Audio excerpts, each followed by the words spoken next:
have emotions. We're human. We're not robots. We're as impacted by this as the rest of the public is. I think that showing up for one another, being there for one another, encouraging each other, that's really what today is about. It's very helpful to be able to sit amongst your peers who just went through the same thing. And be able to talk and get those emotions out. We are stronger when we come together. That linkage of arms is really critical for us, and that, I think, is the evolution of Spartan Strong as we move forward. I wanted the message to say, let's try to hang together and be together, and don't make a crisis the only time we do it. Good evening, and thank you for joining us tonight at 6 o'clock as we mark the one-year anniversary of the mass shooting at Michigan State University. I'm Sherry Jones. And I'm Siobhan Klepfer. We have devoted the last hour to MSU coverage, looking back at the tragedy and looking ahead as Spartan Nation heals and moves forward. And we have another 30 minutes of uninterrupted coverage. We begin our commercial-free coverage with a look ahead to the biggest and likely the most emotional of today's tributes. It's a gathering set to start tonight at the Sparty statue. Our team coverage begins with Josh Sanchez, who's joining us live from campus tonight to talk about what's ahead at the SIT Memorial Ceremony. Josh? Well, Sherry and Siobhan, last year's remembrances took people here from the Spartan statue on a walk down to the banks of the Red Cedar where the MSU Rock is. And we are seeing something similar here tonight with a bunch of people gathering here by the Spartan statue to pay their respects before there are further remembrances right next to Spartan Stadium. And that gathering will take place at 7 to bring people together to reflect through art and give their input into what a permanent memorial should look like. Now, while we've been out here, like I said, many members of the campus community, from professors to students, have stopped by to pay their respects, either by dropping off flowers or to lean on one another. Now, later tonight at 8, people are invited to light little green luminaries that were passed out yesterday. Now, at the same time, green lights will shine upon the Union and Berkey Hall, where students were lost that day. Now, I did speak to one student who stopped to reflect, and even though she's a first-year student here, she says she's been doing her best to check in on some of her older friends who were on campus that night. Quite literally, I think it just means to be one big family. It may sound very cliche to everyone that may hear that, but I think it's the truth. Whether you know a lot of people here or not, I think it's really important just to be there for those, especially if you don't know them. It's because there are obviously a lot of people that were here for this incident. So I think it's just really important to, be there for one another, check in on each other. Again, whether you know them or not. I know I've been trying to do that, especially since I've met some new people that are older than me here. So I just think it's really important to be there for everyone, whether you know them or not. Now, Sherry, Siobhan, throughout this whole night, and even during this day, too, I've noticed these peaceful, light snowfalls. And even though this cold and snow is out here, that has not deterred any of the many people that feel deeply to come out here and pay their respects, as well as support the Spartan community. And we'll have much more on those remembrances later tonight at 6 News at 11. Here for you at Michigan State University, Josh Sanchez, 6 News. Thank you, Josh. The Remembrance Gathering will take place tonight from 7:30 to 9:30 at Lot 62 near Spartan Stadium north of IM Sports West. The bells of Beaumont Tower will ring at 8:18 and 8:25 in honor of Brian Fraser, Ariel Anderson, and Alexandria Werner. 6 News will be live streaming the event, so you can watch the whole thing on our website, WLNS.com. Well, there are many ways to heal after a tragedy, and one of them is to serve others. A day of service event today invited Spartan students to give back to the community. 6 News reporter McCoy Scribner continues our team coverage live from campus with a closer look at how Spartans are navigating the day. McCoy, what are you hearing? Well, Sherry and Siobhan, while the events of a year ago broke the hearts of the MSU community, today Spartans tell me the only way they could start healing is by being together. And officials add that's what events this week are all about. I've seen people come in all by themselves. I've seen them come in as groups, as friends. Also, I've seen staff come in. So I think it's so important to offer an activity like this. Miniature rock paintings, messages of support and love are flowing throughout campus and the East Lansing area. Tina Houghton with MSU says small little steps like these can make a big difference. Just being able to serve and be with everyone together is really important. And I think it was really difficult for our staff to be able to do this, but I think as we're all here, I think it's really a good place to be this day. One student organizer added that although the shooting was tough to go through, if one thing's for sure, the community will forever be Spartan strong. I think that everybody coming together and supporting each other is going to be really, really important to getting through today. I think that showing up for one another, being there for one another, encouraging each other, that's really what today is about. And organizers tell me the events aren't stopping today. There's going to be plenty more throughout the week, including a self-care day that's set for Friday. Here for you live in East Lansing, McCoy Scribner, 6 News. Thank you, McCoy. We have not heard much from the people who were wounded a year ago today. Nor have we heard much from the families of the 3 students who died on February 13th of last year. But that silence was broken briefly on December 15th. That's the day the MSU Board of Trustees announced the school would settle with the families of the students who died. They're getting $5 million each. Later that day, Alexandria Verner's parents lifted the veil briefly to talk about their daughter. Alex was a wonderful person. She was a leader. She would absolutely fight for somebody if they were being bullied. She was tough on the basketball court, Charlotte. Overall, a very funny, sensitive human being, and horribly sad that she's not here with us today. I would take her back in a minute instead of sit here in front of any of you. Verner's parents said they would use the money from the settlement to create scholarships in Alex's honor and work to end gun violence. We also reached out to the attorney who is representing the families of Brian Frazier and Ariel Anderson. Frazier was a sophomore when he died, Anderson a junior. Both of them, coincidentally, were from Grosse Pointe. Both families declined to comment, although they did issue a statement through their attorney. He said, although no amount of money can ever mend the shattered hearts of these parents after suffering the unspeakable loss of their children, we appreciate how MSU has done the right thing under these horrible circumstances. We also wanted to catch you up on some of the students who were injured in last year's shooting. In fact, at least one of them was back on campus today. Guadalupe Wapia Perez, or Lupe, was a junior in the hospitality business program at this time last year. And despite numerous injuries and numerous surgeries, she is back at school. Earlier this afternoon, she was at a lunch sponsored by the offices of MSU's Migrant Student Services. She is a part of one of their programs, the College Assistant Migrant Program, or CAMP. She was joined by her family and a little brown dog as she met with CAMP faculty and students. It was this community that many students of migrant workers and Latino backgrounds that a school official said made it easier for her to come back to campus. She's definitely turned a corner.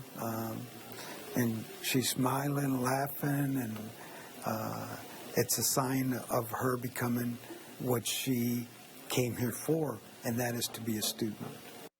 The survivors also include John Howe. The international student from China was studying sports management when the shots rang out, paralyzing him from the chest down.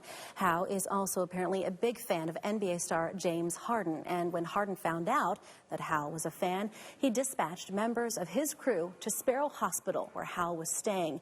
Just 10 days after the shooting, they brought some smiles to Howe's face with some souvenirs and a virtual visit with Harden himself. Harden promised they'd meet in person, and he made good on that promise a few months later. Howe, who was out of the hospital, went to Philadelphia to meet Harden before a big game between the Boston Celtics and Harden's 76ers. Harden went on to score 42 points that night before signing his sneakers and handing them over to the Spartan. Howe says Harden taught him to keep strong. The only survivor who has spoken publicly has been Troy Forbush. He is the Okemos native who was wounded in Berkey Hall 1 year ago. While his wounds were serious, he was among the first to leave the hospital, and less than 6 weeks later, he was at the Michigan Capitol. That's where he joined a March for Our Lives rally in support of stricter gun laws. He told the crowd what happened to him the night of the shooting and said lawmakers needed to take steps to make sure that that would never happen again. This is more than being at the wrong place at the wrong time. This could happen anywhere, at any time in this country. This has to end. And Troy isn't the only member of his family speaking out. Less than a month after the shooting, his mother testified about the need for stricter gun laws in front of Michigan's House Judiciary Committee.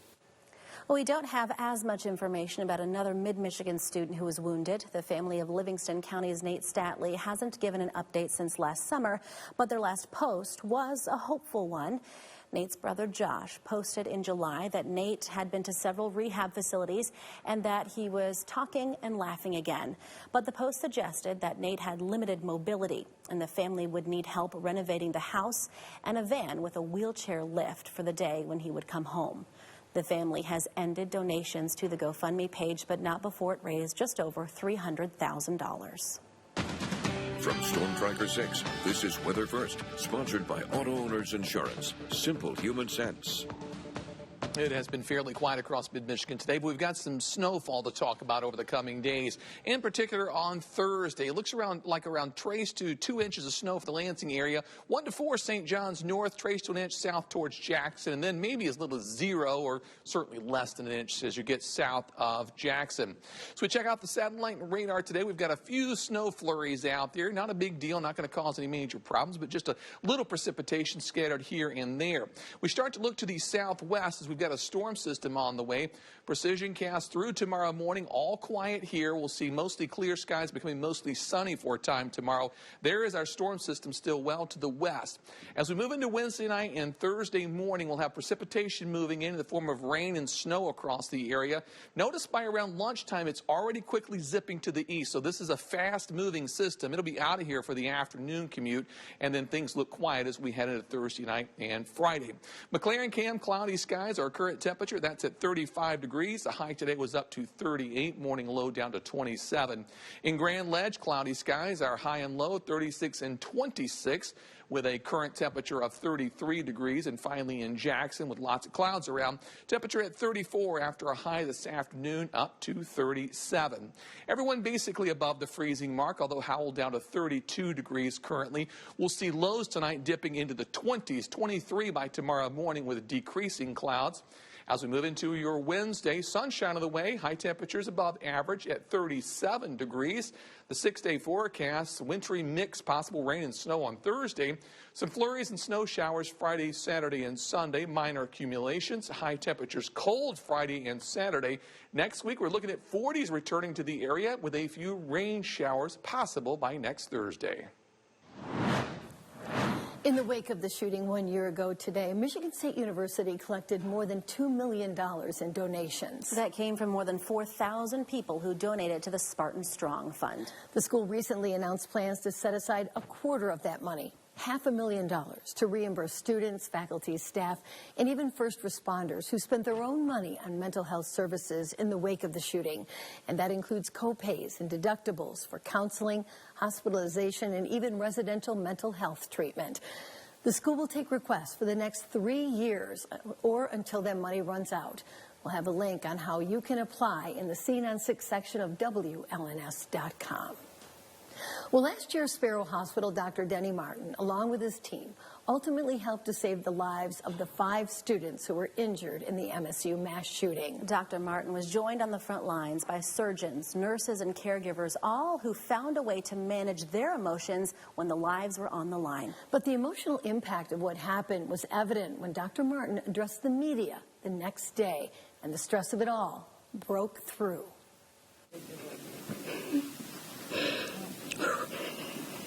Didn't get a lot of sleep last night, sorry. I think it all just came out what we had been through, and the world got to see my true me. But it's just, the comments that I've received from physicians around the world about how great it was to see, we are people, we have emotions, we're human, we're not robots. We're as impacted by this as the rest of the public is. Profoundly affected by the events of February 13th, a range of emotions gripped Sparrow's chief medical officer, Dr. Denny Martin. From being sad and angry to proud and humbled by the heroic life-saving efforts of the trauma team and caregivers in Sparrow's emergency department. I'm proud that all 5 left our hospital alive. That could have been very different. Corey Droping is the emergency department manager. She knows what it's like to display grace under pressure when confronted with life and death situations. You try to see it from, human side, but you also try to shut those emotions off in order to deal with all the tragedy that you do see, to take care of the patient in front of you. So when you stop and think about it, it does become emotional. She was one of the many people who dropped everything that night to come in to care for the patients and support her coworkers. I stayed that night until I had talked to every single person that was here, making sure that everybody was okay, making sure that everybody had had a break, making sure everybody had been fed. I stayed the next night as well because we had a lot of returning staff members that were here on the 13th. In the days that followed, counseling services were available to the staff, as was the opportunity to reflect and share their feelings about what they experienced. I think that's very helpful to be able to sit amongst your peers who just went through the same thing and be able to talk and get those emotions out and see how everybody else is doing, check in with your coworkers and your friends who you're working alongside with, and help each other through it. Sparrow also provided resources to help the victims, including neuropsychiatrists and psychologists who helped them work through their emotions. And that wasn't the only therapy offered. We do have a dog therapy program. We have dogs that come in and talk to people, which I think is very helpful for people that can't. Because when you come into the hospital, especially in the ICU, all of a sudden everything that you had control over is gone. We take most of that control away from you. And that's very difficult for particularly people that are in their 20s when they're just learning to be independent. So for students now and generations to come, there will always be the memory of what happened, a tragedy that shattered the sanctity of MSU's campus. Just knowing the students that were directly impacted, I can't imagine being one that was in that building or had a friend that lost a close friend, one of the three that passed, or just having to go back to class after that. I think I hate that there's a generation of students that have that memory about being here. Absolutely. I think many people feel that same way. Definitely. Sherry, thank you for that. Well, the shooting last year had an impact on all of Spartan Nation, including MSU alum Governor Gretchen Whitmer. Yesterday, she called the families of the victims to express her support and condolences ahead of the shooting anniversary. Today, the governor visited the campus of Michigan State to lay flowers at the Spartan statue. She did not have any comments for that event, but 6 News caught up with the governor last night, and she discussed the new gun laws that were passed in the wake of the shooting and how proud she was of their passage. Common sense gun violence laws are going into effect this week. Shows that, we are capable of making change, but none of that undoes the damage and the pain that so many people continue to feel as we see shootings across this country all the time, sadly. I do think that these are meaningful measures, but I'm always sober about the fact that there's more good work to do here. Those new gun safety laws take effect today. Yes, the legislature took action on them with momentum from mass shootings like the ones at MSU and Oxford High School. Those new laws include so-called red flag laws. They allow judges to take someone's guns away if they are found to pose an unacceptable risk to themselves or others. Also starting today, there will be expanded universal background checks for gun purchases and requirements to safely store guns in homes with minors. That safe storage law in particular means more people will need to physically secure their guns at home. And to help with that, we here at TV6 held gun lot giveaway events today in Lansing and Jackson. We started at 11 o'clock this morning, and people were already lined up to get a gun. In fact, we had given away more than 60 of them in Lansing. Now, officials say with the new gun safety laws in place, it is more important than ever to secure your guns, especially if you have young children in your home. Assistant Lansing Police Chief Robert Backus spoke with us today about why it's so important for people to make sure their guns are stored safely and not just hiding at home. You don't know who's going to be looking around inside your house. You may have children of your own. You may have children visiting you. You might just have guests over. A lot of times people allow people into their house, maybe to do work or something like that. So even if you have your gun hidden or tucked away, someone may come across it. Our gun lot giveaway in Jackson took place at the police department. Our Nate Salazar was there and is here for you now with a look at that event. Down in Jackson, outside of the Jackson Police Department, we were giving out gun locks as well. And while it may not have been as good a turnout as in Lansing, we still had a lot of people show up. Just take a few minutes and do it. It's cheap insurance, because the worst thing is somebody to get hurt accidentally. So we think it's important as law enforcement, as citizens of our city, to keep guns always locked up. If there are children in the home, please, please secure your guns. And with today being the official day that Michigan's new gun laws take effect, some advocates, though, say the laws won't solve the root causes of gun violence. Darylyn Horn spoke with both sides of that debate, and she's here for you now to explain. That's right, Sherry and Siobhan. Advocates of the new gun laws say they are a step in the right direction. They went to the Capitol to make sure their voices were heard, while others call the laws a knee-jerk reaction, not a solution.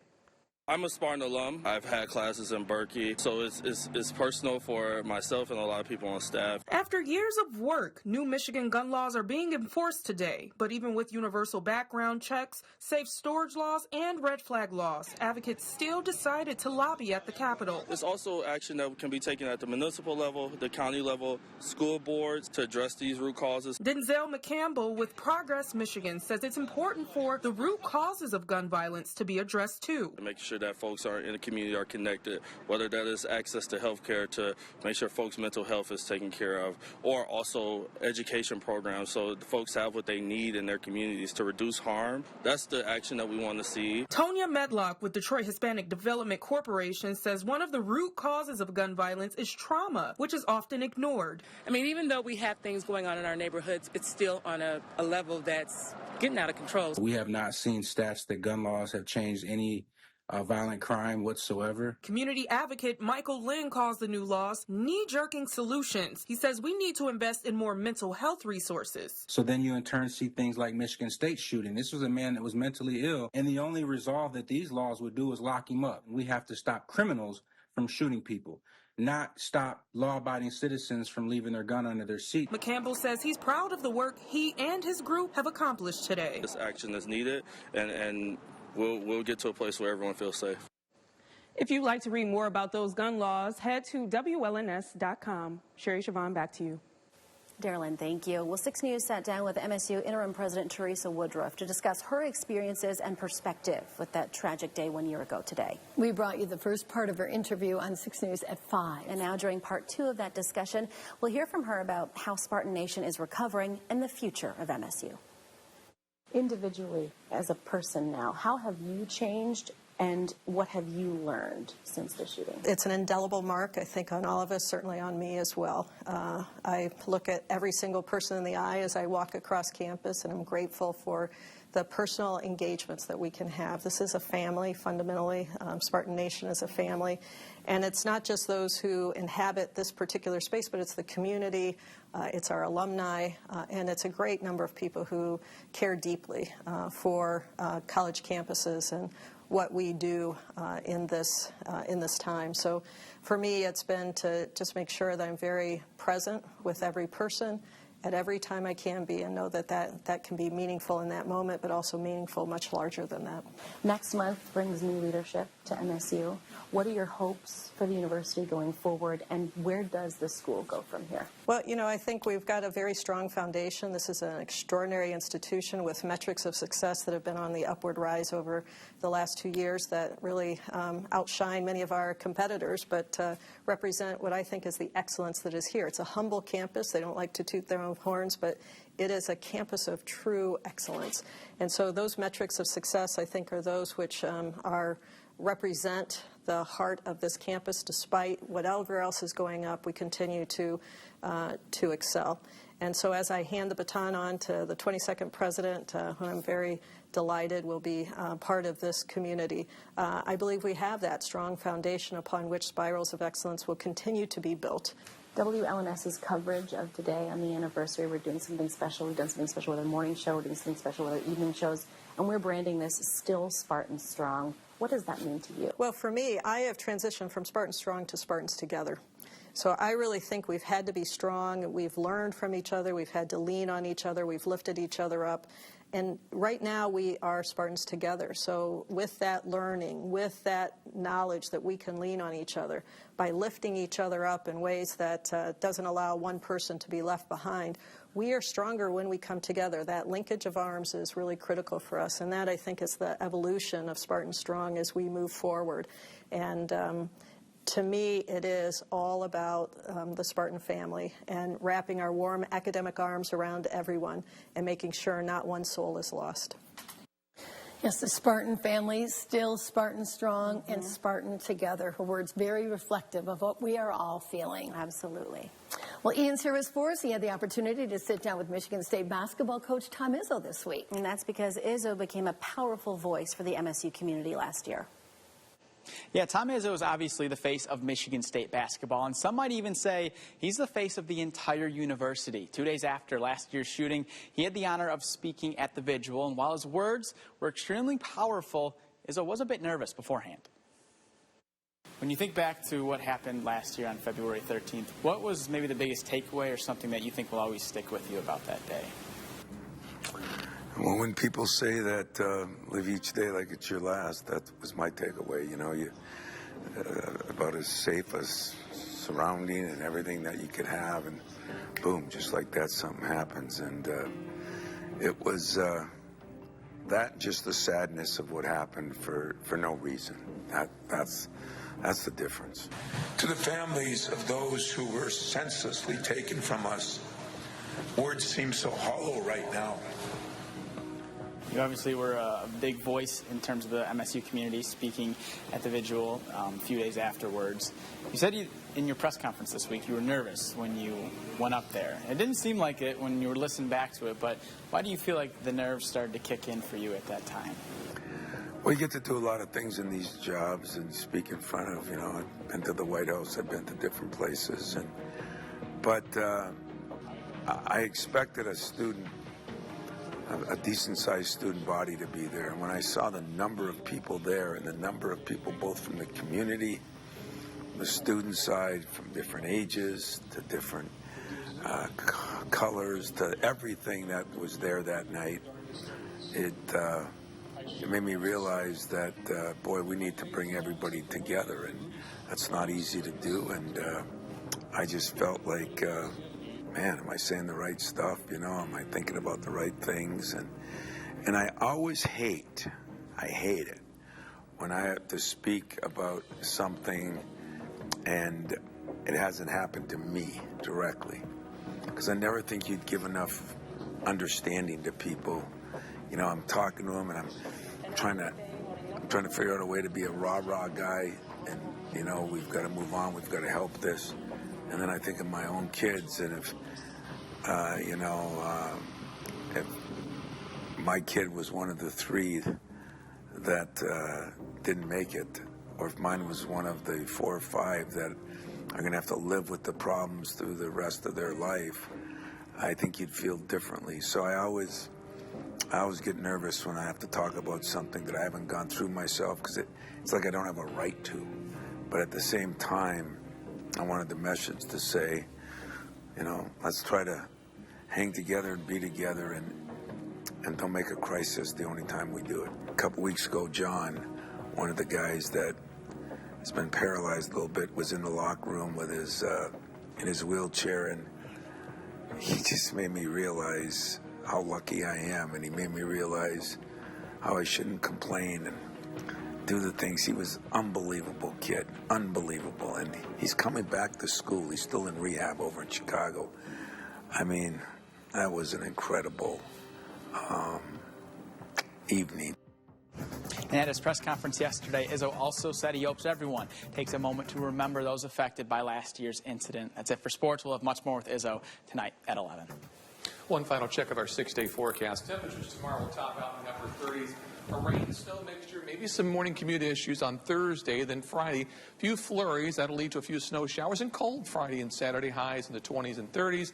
But then we warm right back up. We're looking at mid-30s on Sunday, closing in on 40 by Monday. And we're back in the 40s Tuesday and Wednesday, and warming up for just looks like rain showers on Thursday. And quiet, we cool a little bit, next Friday, Saturday, but no bitterly cold weather out there. I think the worst of the weather the next couple of weeks is probably going to be Thursday morning, just because we're near the freezing mark. And little precipitation in the area. Yeah, it really looks like we have a lot of mild weather straight ahead for this time of year. Yeah, it certainly could be a lot colder, so no complaints there. All right. Thanks, Well, our still Spartan Strong coverage will continue tonight for 6 News at 11. We are going to be at that remembrance ceremony this evening, and we'll bring you those highlights and reaction coming up tonight, so stick around for that. Thank you for joining us for the last 90 minutes, and we'll see you back here at 11. Good night.